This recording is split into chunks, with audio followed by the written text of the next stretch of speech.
ये मेरा नहीं है मेरा फोन पर्स में फोटो कर दिया। जय गुरु जी, शुक्राना गुरु जी, अनंतम शुक्राना, लख लख शुक्राना। अभी भी सबके फोन बज रहे हैं, सबके। धनतेरस की सबको बहुत बहुत बधाई, गुरु जी को बधाई हो। और आंटी की बिटिया का आज फर्स्ट बर्थडे भी है। बहुत सारा शुभ दिन है और आज इनको सत्संग कराते हुए मंथली 1 साल हो गया है। आज इनका एनुअल भी है और बिटिया का भी बर्थडे है।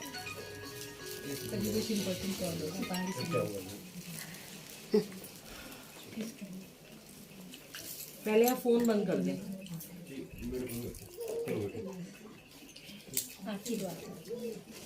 जय गुरु जी, शुक्राना गुरु जी। गुरु जी का सत्संग जो भी है ना, गुरु जी के सत्संग में आता है ना, सबसे पहले उसको अपना फोन ही बंद करना चाहिए और अपनी बेल भी आपको स्विच ऑफ कर देनी चाहिए थी। तब से बज रही है, तो बच्चे बजा रहे हैं। नहीं, बच्चे नहीं बजा रही।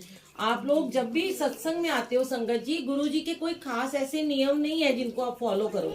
गुरु जी के नियम ज्यादा है ही नहीं, उन्होंने कोई आपको वहमों में पढ़ने को बोला ही नहीं है। तो वो यही कहते हैं कि बस आप ना आओ ना, तो अपने भाव को यहाँ पे लेके आओ, सच्चे भाव लेके आओ और अपनी दुनियादारी को बाहर ही छोड़ के आओ। फिर भी हम बार बार एक ही बात गुरु जी शेयर करवाते हैं कि फोन तो बिल्कुल ही यूज नहीं करना होता, फिर भी फोन सबके ऑन रहते हैं और इतना इम्पोर्टेंट कोई काम नहीं होता। ये जो गुरुजी आते हैं हमारे घर में, जब सत्संग होता है, आप कहीं भी जाते हो, किसी के घर जाते हो, चाहे पहली बार जाते हो, चाहे रोज जाते हो, चाहे बार बार जाते हो, ये सत्संग की घड़ियां बहुत नसीब वालों को मिलती हैं। और 24 में से अगर 2 घंटे आपको कभी मिले हैं तो आप उसको ग्रहण तो कीजिए। आप उस सत्संग को ग्रहण ही नहीं करते हो और अभी भी दुनियादारी में उलझे होते हैं हम लोग कि दुनिया है, बस दुनियादारी में बैठे रहे हम लोग। दुनिया हमें पता नहीं क्या कहेगी, कौन सा हमारा इम्पोर्टेंट काम है जो रुक जाएगा, कौन सा ऐसा बिजनेस है जो रुक जाएगा। बहुत बार गुरुजी ने मेरे से सत्संग शेयर करवाए हैं कि मैं खुद बहुत काम करती थी, बहुत बिजनेस करती थी मैं, पर गुरुजी सत्संग में जाके सब कुछ फोन वोन ऑफ करा देते थे एयरप्लेन मोड पे। अब आप देखिए 2 घंटे सत्संग होता है, उसके बाद भी हम अपना फोन अभी तक ऑन नहीं करते हैं, पहले ही हम इसको ऑफ कर देते हैं। तो उस 3-4 घंटे में जब कोई बिजनेस करता होगा तो उसका कितना नुकसान भी होता है। यही सोचते हैं ना हम लोग कि मैं तो इतनी बिजी रहती थी कि मेरे तो दिन भर मेरा काम चलता था। पर अगर हम इन गुरु की सेवा में बैठे हैं, सत्संग में बैठे हैं और अगर हमारा फोन बंद है, तो आप कभी ये मत सोचिए कि आपका कोई नुकसान हो जाएगा।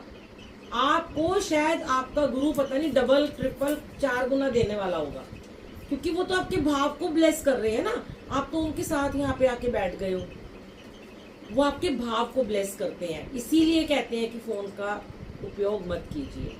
और गुरुजी के बहुत सारे सत्संग हैं, वो ब्लेसिंग होती है, जो एक्सपीरियंसेस होते हैं। बहुत लोग सुनते होंगे, यूट्यूब पे भी सुनते होंगे, वैसे भी सत्संग में जाते हो तो ब्लेसिंग शेयर करते हैं। तो गुरुजी ने तो, गुरुजी कलयुग में आप ये कह लो कभी राम बन के कभी श्याम बन के मेरे घर आना गुरुजी, या कभी गुरु नानक देव जी का रूप लेके आए हैं वो।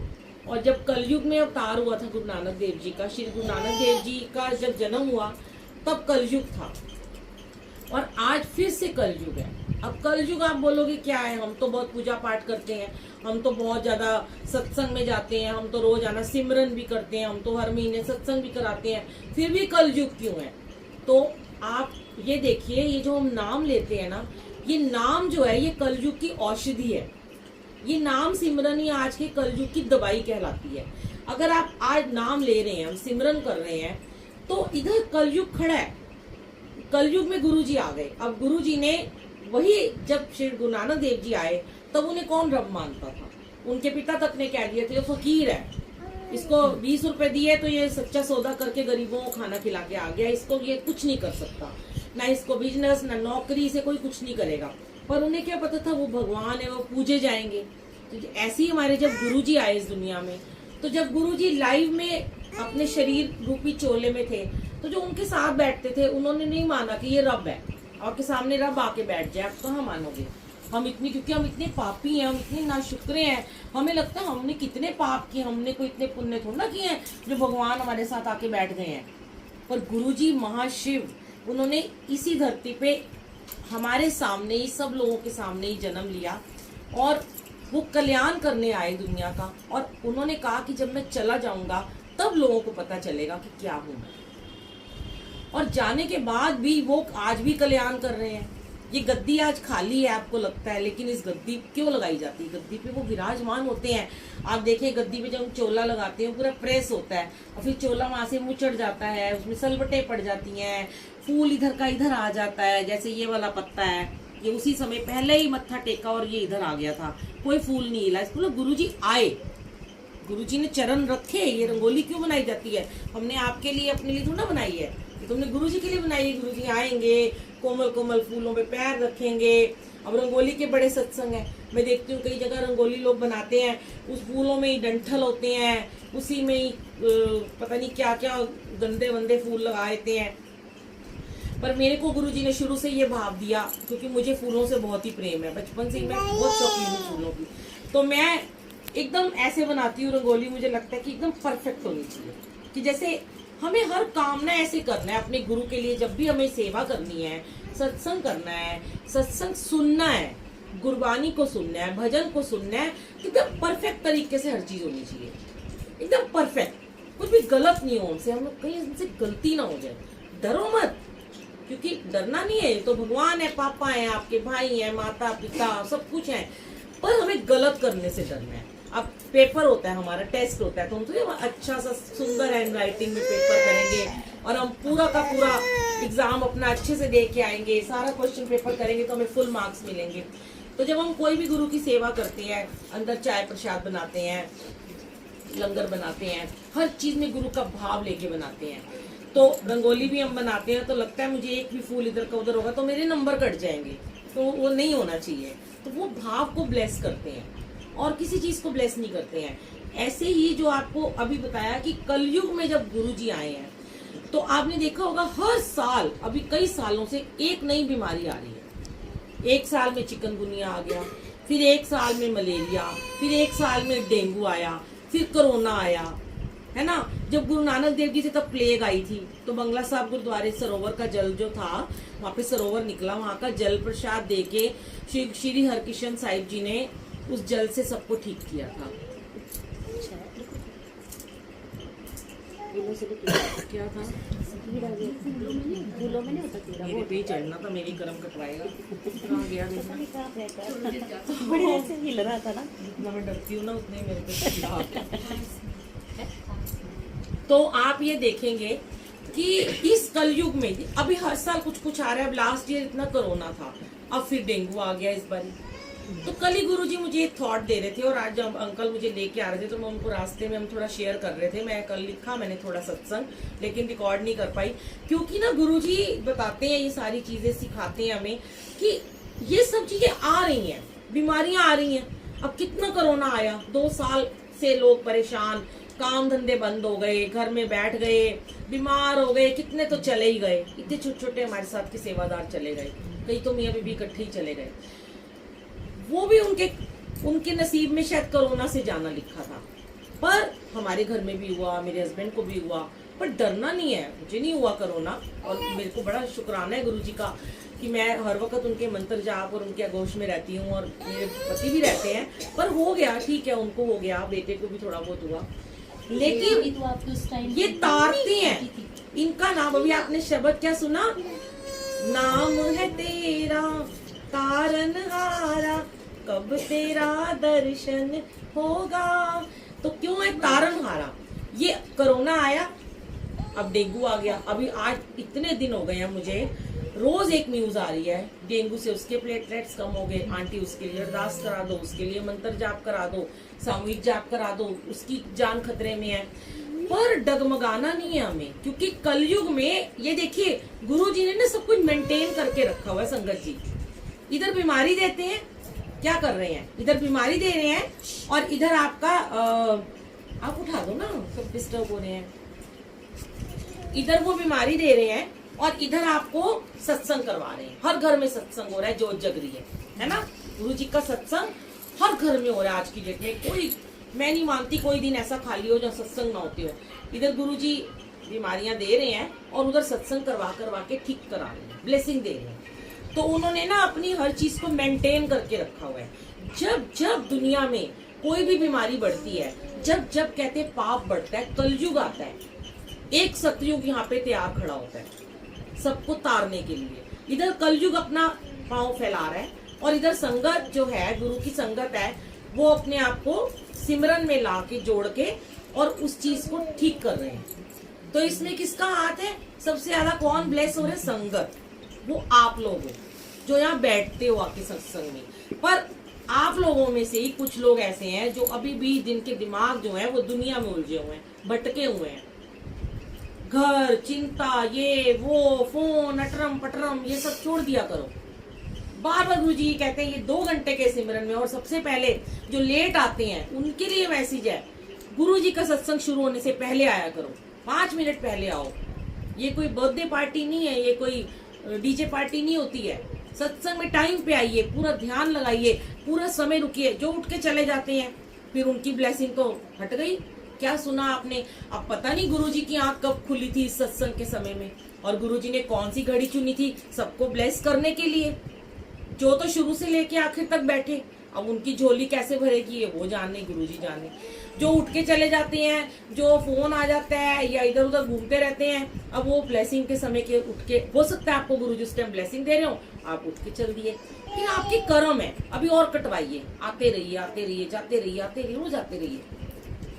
कर्म कटवाना चाहते हो तो मालिक आए हैं, ये आपके 90% कर्म ऐसे ही काट देंगे, इस कलयुग में भी काट देंगे, और 10% सिर्फ रह जाएंगे जो हमें भोगने हैं, वो भी हम नहीं भोगेंगे, ये भुगतवाएंगे। तुम्हारी क्या औकात है हम भोग पाए, ये भुगतवाते हैं।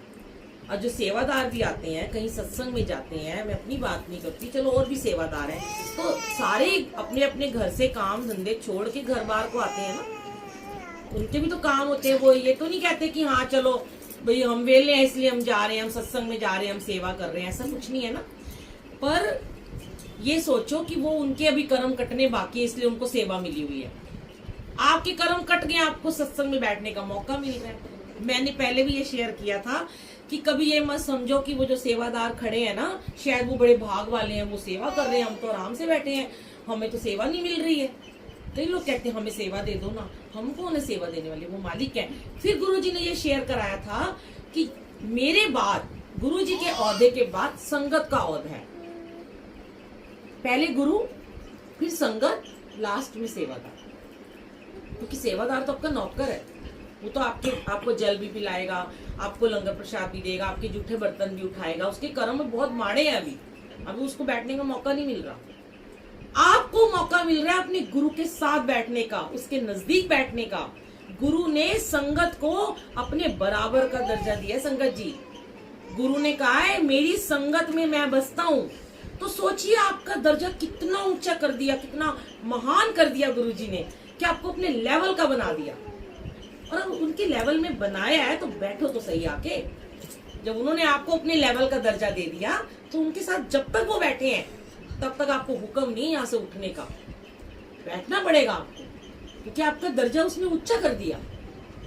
और जो खड़ा है, जो आपके बर्तन जूठे उठा रहा है, अभी उसके पता नहीं कितने माड़े कर्म है, अभी उसको बैठने का मौका नहीं मिल रहा, क्योंकि उसको भी और कर्म कटवाने हैं। रेस्टोरेंट में हम जाते हैं ना, तो एक बॉस होते हैं, जो जिस मालिक होते हैं, जिसका होटल होता है। फिर उसके बाद कौन होते हैं? एक होते हैं खाने वाले होते हैं, कस्टमर होते हैं, और एक होते हैं वेटर होते हैं। तो मालिक कौन है? ये। कस्टमर कौन है? आप। वेटर कौन है? हम। तो हमें कस्टमर बनने के लिए बहुत पापड़ बेलने पड़ेंगे ना, है ना। तो इसलिए शुक्र करो, शुक्राना करो कि आपको संगत बनने का मौका मिला। ये मत सोचो मुझे सेवा नहीं मिली, ये सबसे बड़ी सेवा है। कि देखो हम तो फिर भी इधर उधर घूम रहे हैं, जा रहे हैं, थोड़ी टांग ऐसे हो गई वैसे हो गई, चले गए इधर चले गए। आप लोग तो 2 घंटे से ऐसे करके बैठे हो, अभी कितनी बड़ी सेवा है। बैठ के सत्संग सुन रहे हो, ऐसे करके एकदम तन में होके लिव लगा के सत्संग सुन रहे हो। बहुत बड़ी सेवा करते हो आप लोग, छोटी सेवा नहीं आपकी। तो कभी भी सत्संग में जाओ ना, सोचो हम कितने ब्लेस्ड हैं, हमें गुरु के बराबर का रुतबा मिला है। बस इतना याद रखना।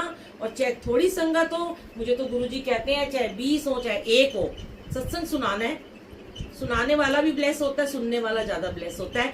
तो ये नहीं मैं सोचती कि 100 आएंगे तब सुनाऊंगी, 2 आएंगे तो भी सुनाऊंगी। कई बार तो मैं अकेली बैठी होती हूँ और गुरुजी बैठे होते हैं, मैं अकेली सत्संग सुना रही होती हूँ क्योंकि गुरुजी सुन रहे होते हैं। फिर उस सत्संग को रिकॉर्ड करके गुरुजी पता नहीं कितने लोगों में भेज देते हैं। तो वो भी एक सेवा है, वो जब तक लेते रहेंगे हम करते रहेंगे। अनंतम शुक्राना। आंटी ने आज यहाँ पे बुलाया। ये लोग तो बहुत सेवा करते हैं, हर महीने सत्संग करते हैं, पर अगर मुझे इस काबिल समझा हमें कि हमें यहाँ बुलाया, तो वो भी शुक्राना मालिक का और आपका शुक्राना कि आपने हमें यहाँ बुलाया। आंटी सबसे पहले तो आंटी का बहुत, नहीं, मेरा नहीं। गुरुजी का तो सिर्फ सबसे गुरुजी बड़ा का। ज्यादा शुक्राना कि मुझे आंटी से मिलवाया। क्योंकि अगर मैं गुरुजी, सबसे पहले मुझे मेरी सिस्टर, छोटी वाली जो बहन है, उन्होंने बताया था कि दीदी एक बुलबुल आंटी है, उनका सत्संग सुना कर। आंटी मैंने आपका सत्संग सुना तो आप गुरुजी ऐसे, गुरुजी ऐसे। मैं उससे कहती हूँ आंटी झल्ली टाइप है ना बहुत, मतलब गुरुजी को पागल ही कैसे, कहते हाँ कैसे करती रहती है। फर्स्ट टाइम की आंटी बस बोलती रहती है गुरुजी। दूसरे दिन मैंने पता नहीं क्या एक सत्संग और सुना, वो भी गुरुजी, मतलब लव यू गुरुजी, ये वो। मैं कहा सब, मतलब सब गुरुजी के लिए, कोई लव यू, आंटी भी ऐसे झल्ली। और अभी 1 महीना भी नहीं हुआ था कि मैं भी गुरु के प्यार में बिल्कुल झल्ली हो गई। मीन्स ऐसा नहीं है, हम लोग 8 साल से जुड़े हैं गुरुजी के साथ, लेकिन आपसे जुड़ने के बाद हम गुरुजी के साथ ज्यादा कनेक्ट हो पाए हैं। तो इसीलिए गुरुजी के साथ साथ आपका बहुत नहीं, बड़ा मेरा शुक्राना। ये है कि हाँ गुरुजी जरिया जरूर बनाते हैं मुझे बेटा। अमृत वेला का कुछ पता नहीं था। हम लोग, मैं तो सुबह, चलो नहाने के बाद ही हम लोग जोत जगाते थे, लेकिन अमृत वेला 5:30 बजे उठ के अमृत वेला करना, उसका क्या वैल्यू है। मैं छोटे बच्चे के साथ हूँ, नहीं पूरा दिन टाइम दे पाती हूँ उसके साथ। कई बार ऐसा होता है सुबह मेरा उठने का टाइम होता है, इसे फीड करवाना होता है, मैं नहीं उठ पाती, लेकिन फिर भी उस टाइम मैं सॉरी कहती हूँ कि गुरुजी इस वक्त मेरा ये धर्म भी सबसे बड़ा है। लेकिन ये है कि अमृत वेला की वैल्यू मुझे आपसे पता चली कि अमृत वेला क्या होता है, और उसके लिए सबसे पहले तो आंटी बहुत बहुत शुक्राना शुक्राना आपका, गुरुजी का। भी और आपका भी।